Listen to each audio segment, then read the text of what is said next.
First মেতে ছুটি থাকার জন্য চলে গেছিলাম একটু ঘুরতে, চলে গেছিলাম কোয়েস্ট মলে, এবং তারপরে ডিনার ডেটও ছিল। ভেবেছিলাম ডিনারটা বাইরে থেকেই করে চলে আসব। তো কোয়েস্ট মলের ভেতরটা ঢুকে খুবই ভালো লাগছিল, সুন্দর সাজানো। এর আগে আমি কখনো কোয়েস্ট মলে যাইনি, এটাই আমার ফার্স্ট টাইম ভিজিট ছিল। কোয়েস্ট মলের ভেতরে ঢুকছি আর ভাবছি কই ছুটির দিন, অথচ সেরকম ভিড় তো নেই। কিন্তু যখন ফুড কোর্টে পৌঁছালাম তখন দেখলাম ভিড়টা প্রচুরই আছে, এবং সেটা ফুড কোর্টেই আছে। যাই হোক, সময়টা ভালোই কাটলো, কোয়েস্ট মলটা ঘুরলাম, দেখলাম, ভালোই লাগলো। কোয়েস্ট মলটা ঘুরে নিলাম। ঘোরা হয়ে যাওয়ার পর খুব খিদে পাচ্ছিল, তাই ডিনার করতে চলে গেলাম দ্য গেজ বুথে।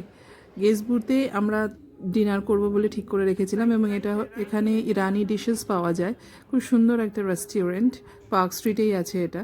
এবং আমরা নিয়েছিলাম, প্রথমেই ড্রিঙ্কস নিলাম দুটো ব্লু ম্যাজিক, ওটা খেলো। তারপরে এটি হচ্ছে ইরানি মান্ডি, যেখানে অনেক 9 রকম ভ্যারাইটিস খাবার আছে, এবং তার সাথে আমি এই ড্রিঙ্কটা নিয়েছিলাম। খুব এনজয় করলাম আমরা সেদিন।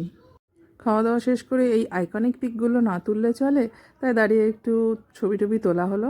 দারুণ কাটলো।